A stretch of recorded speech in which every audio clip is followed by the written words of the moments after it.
Hello, I'm Robin from Electrical Experience, and today we're going to be looking at Panasonic's new FT60 range of TV sets.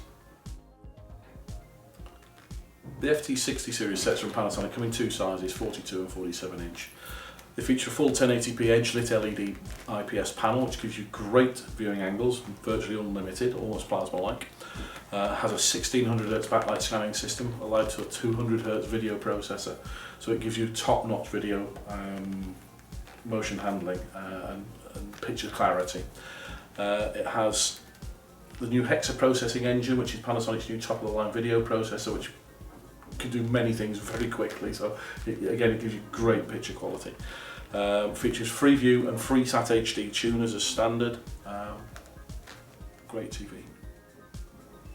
Some very innovative features in the set. Panasonic for this season have come up with a very clever, they call it the home screen. If you watch this, basically when you're initially setting the TV set up, you can set it up to come on as full screen as you saw with the film we're viewing there, or you can set it to come up in one of several home screens to suit different people within the household. So you can set it up to suit what you actually want on the script, on your home page, the things that you like to go to immediately. It's like puts your shortcuts with it. One of the really clever features you've got is this thing called swipe and share. Let's just see. Let's have a look. Basically, it's with a smartphone. You just basically touch the photograph you want, then flick it to the top of the screen, and within a few seconds that photograph comes up on the screen of the TV set, as easy as that, as you can see. Very nice motorbike, and once you finish, you just switch it off and you go back to where you were. Again, a very nice feature. You've got the control app will also fully control the TV set from your smartphone. You've even got a very clever calibration device. If you're having the set calibrated, it is capable of being calibrated properly to ISF levels. One of the biggest bugbears with calibrators is if you have a menu in the middle of the screen, it's difficult to get a reading on the screen with the colorimeter. What you can basically do is you can ape the menu screen on the TV set on your smart device, whether it's an iPhone or an iPad, and you make all the adjustments on that and then send them to the TV set so you can get a good reading on the telly and get a very accurate picture on it. You've got browse and share, you've got remote play, you've got an app launcher so you can find, if it comes up with new apps, you find them, you can put them back on it. It's just a very clever and intelligently designed system. The set features a Wi-Fi unit built into it, so it connects wirelessly to your network at home. You do have an Ethernet port on it, so if you have got the facility to wire it, it will give you slightly better performance, but it's not essential. But the networking functionality of the TV set is something quite special. Even more features, it's a passive 3D set. It ships with two pairs of specs. It uses the same technology you get at the cinema, so if you've got any specs that you've bought at the cinema, they can be used with this TV set. It has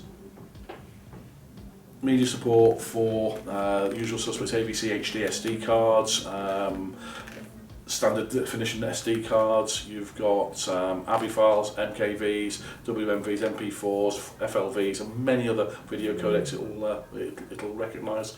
Audio, you've got MP3, AAC, WMA, FLAC, Apple Lossless WAV, again amongst others. Pictures, JPEG and MPO. So again, a wide range of formats and codecs it recognises and you can display on the screen with. It features display mirroring. We showed a little bit of it before, showing photographs when you flick to the screen. It supports DNLA 1.5 and it's got Viera Link for connectivity to other products. Eco. Constant current draw, when calibrated correctly, is around 69 watts, so it's a very cheap TV set to run. It's calculated to run 4 or 5 hours a day, which is considered average, that it will consume about 95 kilowatt hours of power per year. So given its edge LED, it's a very economical TV set to run. Connectivity is wide and varied. It has 3 HDMI sockets, one of which supports a ARC, which is your return channel for connectivity to AV receivers, amplifiers and home theatre systems that are just equipped. Has an optical digital output if you don't have that facility on your amp or your home theatre system, so you still get your digital surround sound.